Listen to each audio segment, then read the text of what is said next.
두 달에 한 번씩은 이제 성적표를 만들어가지고 계속 발송해드리고 있어요. 두 달에 한 번 재원생한테 활용하는 것도 굉장히 좋은 아이디어네요. 그렇죠. 이게 시험 보는 학년은 조금 그런 정보가 없어도 우리 아이 실력을 부모님이 가늠하시는데 그렇죠. 시험 보지 않는 학년의 부모님들이 그래도 조금 객관적인 자료를 원하시는 분들도 있고 아까 말씀드린 전국학력평가에서도 그 분석지도 보내드려요. 그러니까 이거 이제 아이가 객관적으로 이 정도 실력입니다라고 부모님도 알고 있어야지 나중에 중학교 이제 1학년 말 2학년이 됐을 때 첫 시험에서 좀 충격이 덜하기도 하고 저희도 대비하기에 더 용이하기도 하고 이런 식으로 활용하고 있습니다. 그럼 전국 학력평가는 어느 정도 기간 안에 하나요? 1년에 몇 번 정도? 일단은 메타 수학에서 제공해주는 기간에 다 하고 있어요. 그러니까 1년에 4번이거든요. 1년에 4번이면 충분하네요. 아이들 그쵸. 실력 평가하기에는. 너무 조금 배운 상태에서 보면 의미가 없기 때문에 좀 범위가 정해진 상태에서 제공해주는 것 같아요. 그리고 단순히 이것만 보자라고 하면은 아이들도 굉장히 많이 부담을 느껴요. 그쵸. 근데 이제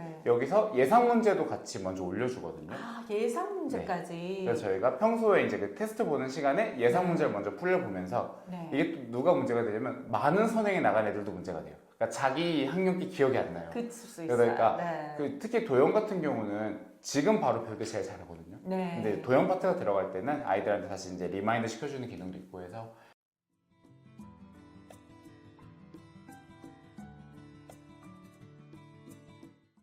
그룹 수업과 개별 수업을 다 해보셨잖아요. 그 두 가지 어떤 장점들 그리고 어떤 게 더 맛있다고 생각하세요? 일단 그룹 수업은 잘 반이 구성이 되면 너무 좋아요. 그러니까 아이들이 모두가 예를 들어서 반 1등 하는 친구들을 모여져 있으면 그 반은 활력이 넘쳐요. 수업하는 강사도 재밌고 사실 저도 강사인데 앞에서 멋있게 실판 수업하는 걸 지금도 꿈꿔요. 그쵸. 하고 싶거든요. 근데 이제 그런 애들이 아니라 중2권 또 중하위권 친구들은 아까 말씀드린 것처럼 수업을 못 따라가는 일이 왕왕 생겨요. 근데 이제 그때는 이제 그룹 수업이면은 따로 빼서 너 나랑 보충하자 이러고 이제 봐줘야 되는 것도 좀 있거든요. 근데 이걸 보완하고자 이 개별 수업이 있는 건데 이 개별 수업은 장단점도 있어요. 그러니까 장점은 아이가 잘하면 잘하는 대로 저희가 이제 실력을 계속 업해줘요. 그러니까 속도가 매우 빨라진 학생들도 있어요. 뭐 저랑 2년 공부했는데 이건 정말 극단적인 사례이긴 한데 초6거를 시작해서 2년 뒤에 고3께 끝났어요. 그러니까 그 친구는 애초에 이제 싹이 남달랐던 것도 있는데 근데 만약에 이제 그룹 수업을 들었으면 학원에서는 커리큘럼을 조정해야 되기 때문에 그러지 못할 거예요. 그러니까 그렇게 이용할 수 있는 장점이 있고 또 실력이 부족한 친구들은 의미 없는 시간 흐름보다는 어렵지 않은 문제지만 먼저 도전해보고 나도 맞출 수 있는 개념이 있구나라는 걸 대해서 자신감을 좀 먼저 세워주고요. 그렇게 해서 좀 진행이 되는데 이 구조에서의 단점은 경쟁이 일어나지가 않아요. 그러니까 선생님하고의 과외 수업을 진행하는 거기 때문에 내가 지금 위치를 명확하게 알기가 어려워요. 만약에 이제 중2, 중3, 고1, 고2, 고3이면 시험도 보고 모의고사도 보니까 객관적인 자기에 대한 평가가 되거든요. 근데 이제 초등학교 뭐 3, 4, 5, 6, 그다음에 중1, 이제 중1도 이제 시험 본다고 하긴 하는데 자기가 얼마나 수학을 하는지 아이들도 잘 몰라요. 그러다 보니까 이제 그룹 수업이면 옆에 있는 친구가 나보다 잘해, 얘 나보다 못해 이게 보일 텐데 이거를 조금 저희도 보완을 하려고 좀 고민을 해서 저희가 이제 두 달에 한 번씩은 전체 학년 테스트도 보고 학년 테스트. 그다음에 1년에 4번은 저희가 제공받는 이제 프로그램에서 전국 학력 평가를 봐요. 그래서 전국 학력 평가. 너희가 지금 몇 등급 정도 돼? 라고 좀 객관적으로 말해줄 수 있고 이렇게 좀 보완하려는 장치들을 만들어 놓고 있기는 해요. 제공받는 학습이 어떤 건지. 네, 일단 저는 이제 시중의 플랫폼 중에서 여러 가지를 또 마찬가지로 엄청 고민하고 골랐어요. 그러니까 이제 정말 제가 정말 인터뷰 하면서 이렇게 신중하시고 초보 원장님이신데 경력 한 10년 되신 원장님처럼 운영을 하시고 마인드도 남다르시고 학부모님께 신뢰가 주는 상담까지 여기는 대성할 수밖에 없겠다. 그분이 선택하신 문제은행이에요. 저는 지금 메타 수학이라는 프로그램을 쓰고 있는데 사실 뭐 이제 이 프로그램을 사용하기 전에 이제 시중에 이제 유명한 것들이 되게 많잖아요. 그래서 많이 경험도 해보고 제가 썼던 프로그램도 있고 그래서 일단은 학원을 초기에 오픈할 때는 가성비를 생각할 수밖에 없었어요. 그러니까 너무 비싼 플랫폼은 조금 부담되기도 했고 그래서 이제 먼저 이제 가격적인 측면도 좀 따졌고요. 그 다음에 이제 고가 프로그램 중에는 이제 동영상 풀이를 제공해주는 프로그램도 있었거든요. 1인, 2인으로 운영한 학원 입장에서는 선생님이 안 가르쳐주고 동영상이 풀을 해준다? 너무 좋아요. 너무 편하죠. 근데 제가 과거에 가르친 학생들을 보면은 그 동영상 풀이가 그 아이 것이 되었는가?는 딴 얘기예요. 그냥 나는 봤어요로 끝나요. 나는 흘러갔어요. 그래서 조금 고민을 해서 동영 소리가 없는 게 차라리 애초에 저도 고민하지 않을 테니까 그러면 없는 것 중에서 대신에 아이가 틀린 문제를 직접적으로 공부할 수 있고 다시 여기서 오답 기능 그리고 유사 문제 기능이 좀 뛰어난 프로그램을 택하자라는 게 첫 번째 이제 제가 갖고 있던 생각이었고 네. 같이 이제 동업을 준비했던 원장님하고도 좀 마음이 맞았던 부분이에요. 네네. 같이 아이들하고 공부하면서 오답을 많이 시키는데 네. 요즘에는 이제 오답 페이퍼라고 해서 양식도 따로 만들었어요. 네. 그래서 이제 단순히 답만 아는 게 아니라 왜 틀렸는지 그 다음에 너가 문제 조건도 물어보고 왜 틀렸는지 다시 풀이 그리고 너가 다시 기억해야 할 개념 네. 이것까지도 작성하게 하거든요. 그래서 이제 모든 문제 그렇게 하면 좀 부담스러우니까 네. 일부분의 문제 그렇게 해줘서 아이들이 좀 자주 틀리는 유형들을 학습을 시키고 이 상태에서 이게 끝나면 오답 테스트를 만들어줘요. 아, 끝나야 오답 테스트를 네, 만들어줘요. 그냥 선생님이 설명해주고 주면 그 자리에서 네. 풀 수밖에 없어요. 네. 그래서 이제 기억이 나는 게 많으니까. 네. 그래서 저희가 이렇게 그날 이제 다 쓰고 나서 너 그 아이 거 체득화됐다고 생각하고 오답 테스트를 주고 네. 저희가 등원하는 요일 중에 하루는 그 오답 테스트만 푸는 날도 있어요. 오. 그래서 이제 다시 네. 뭉쳐서 다시 보고 있고 이런 식으로 학원에 좀 오답 프로그램을 많이 네. 쓰는 편이에요. 그리고 또 레벨 테스트 할 때도 아이들 개별 레벨 테스트 하기가 사실 평가하기 쉽지 않잖아요. 맞아요. 그때는 어떻게 하시나요? 마찬가지로 플랫폼에서 제공해주는 진단평가를 주로 활용하기도 해요. 네. 그러니까 여기가 조금 편했던 게 학기별로도 나오고 네. 이제 단원별로도 조금 세분화해서 뽑을 수 있고 네. 그다음에 기본 난이도, 실력 난이도 이게 구분이 되더라고요. 네. 그래서 먼저 제가 전화 상담이 오면 사실 전화 상담 좀 길게 한 20분 이상 하거든요. 20분. 처음 네. 전화 왔을 때 한 20분 정도로 상담을 하는데 네. 그때 이제 아이가 할 수 있는 역량이 어디까지인지 좀 판단을 좀 하는 편이고요. 네. 그리고 이제 어느 학기 시험으로 보면은 가장 적합하겠다라는 걸 좀 추린 다음에 이 테스트를 보면 장점이 객관적인 자료가 없으면 신뢰성이 그렇게까지 올라가진 않거든요. 그렇죠. 그래서 무조건 분석지까지 뽑아요. 네. 그래서 이 네. 어머님한테 부모님한테 이렇게 분석지를 보여드리면서 이 부분은 아이가 잘하는 부분 그리고 봤을 때 최상 문제 라인 오면 다 틀렸네요. 아이가 지금은 심화 과정에 대한 이제 준비가 좀 돼야 될 것 같아요.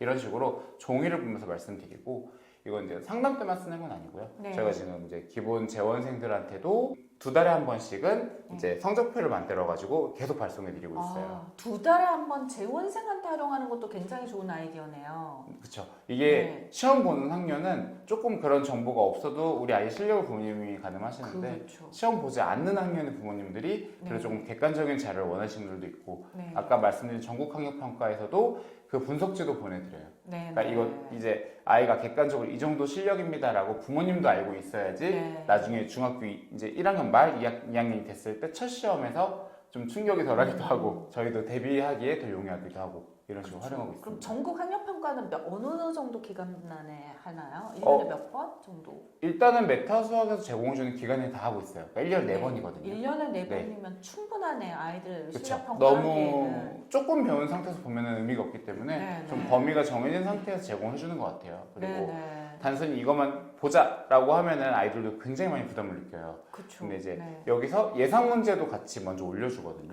예상 문제까지. 그래서 저희가 평소에 이제 그 테스트 보는 시간에 예상 문제를 먼저 풀려보면서 네. 이게 또 누가 문제가 되냐면 많은 선행에 나간 애들도 문제가 돼요. 그러니까 자기 학년기 기억이 안 나요. 그럴 수 있어요. 그러니까 네. 특히 도형 같은 경우는 지금 바로 배울 때 제일 잘하거든요. 네. 근데 도형 파트가 들어갈 때는 아이들한테 다시 이제 리마인드 시켜주는 기능도 있고 해서 그런 식으로 저는 이제 제가 돈을 주고 쓰는 프로그램이니까 모든 기능을 활용하겠다라는 그러니까요. 마인드로 하고 있어요. 네. 왜냐하면 이렇게 제공해도 잘 못 쓰시는 원장님들 그렇죠. 굉장히 많거든요. 근데 잘 활용을 하시고 학생들한테도 잘 설명을 하고 학부모님께 전달을 정말 잘하시는 것 같아요. 네네. 저도 수포자거든요. 수학은 진짜 덧셈 나면서 사칙 연산 말고는 못하는데 수포자가 안 생기는 방법? 수포자 탈출 비법 있을까요? 물론 이제 네. 알면 저도 좋겠는데 이게 어느 정도 그래도 좀 이제 생각을 좀 해보면요. 네. 수포자라는 거는 본인의 의지로 수포자가 되는 건 아니라고 생각해요. 네. 그러니까 아이들이 수학을 하다가 너무 벽에 부딪히는 단계가 오면 그냥 안 할래 라는 생각이 들면 그게 수포자가 될 수 있다고 생각을 하거든요. 네.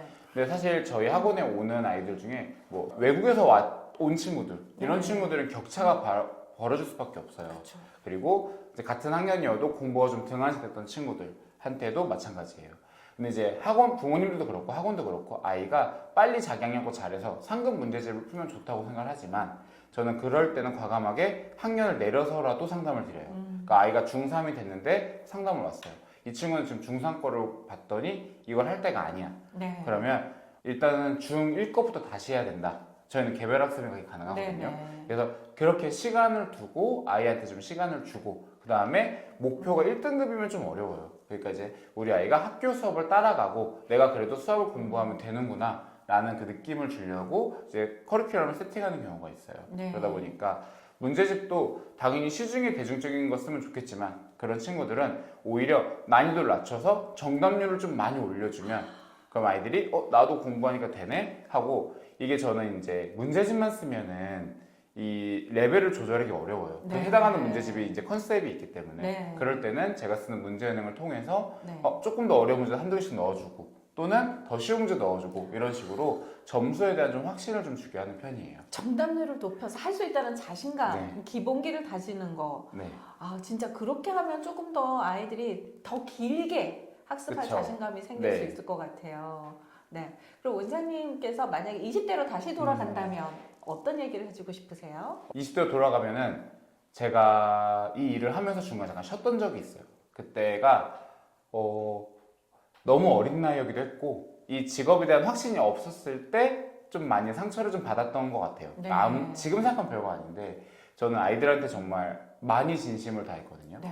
뭐 20, 가령. 네. 그쵸.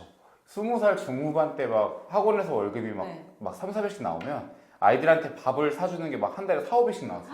그럼 급여보다 더 많잖아요. 네. 그래서 통장이 항상 마이너스였고 네. 근데 너무 재밌었던 거예요. 그리고 진짜 진심이었네요. 특히 이제 고등부 아이들 같은 경우에는 네. 지금은 못할 일인데 그때는 이제 방학이 되면 애들 데리고 서울에 있는 대학들을 제가 막 탐방을 다녔어요. 사비로. 네. 와. 그래서 애들 밥도 사주고 그 이제 저는 그 당시에 이제 대학교 아는 사람들이 있으니까 네. 불러서 같이 이제 아이들 설명해 달라. 네. 저는 이제 못 들어가는 도서관 같은 거 부탁해서만 들어가 보고 이런 식으로 막 이제 이렇게 했었거든요. 근데 이게 잘 생각해야 되는 부분이 있었더라고요. 그러니까 학원은 말 그대로 어떻게 보면 이제 사업이잖아요. 이게 돈이 연결될 수밖에 없는 관계예요. 그래서 학생들은 제가 아무리 좋았어도 부모님이 학원을 옮기거나 수강료라는 게 이제 그렇게 연관이 돼 있다 보니까 옮기는 일이 너무 다반사예요. 네. 근데 그러면서 약간 회의감을 느꼈었던 것 같아요. 네. 그러면서 제가 한 3, 4년 정도 잠깐 이제 드랍하고 안 하고 이제 다른 일을 찾아볼까라는 적이 있었는데 그때 이제 뭐 이제 대학교 교수님한테 뭐 연락을 받고 이제 취업 알선이라고 해야 될까요? 이제 추천서 같은 게 들어오긴 했지만 고민하다가 아무리 생각해도 회사에서 일하는 제 모습이 그렇게까지 썩 유쾌해 보이지 않더라고요. 그러니까 재미도 없었을 것 같고 아이들하고 공부하는 그 날들이 저는 너무 즐거웠어요. 네. 그러니까 사실 예전에 강의하는데도 출근은 누구나 싫을 거예요. 출근하는 게 너무 싫지만 막상 출근해서 퇴근할 때까지는 하루가 어떻게 지나가는지 모를 만큼 재밌었어요. 맞아요. 네. 그러니까 그런 마음으로 일했던 곳이기 때문에 다시 좀 고민하다가 이제 다시 일을 하게 됐고 거기서 이제 하다 보니까 지금은 이제 요 일까지 하고 있는 것 같아요.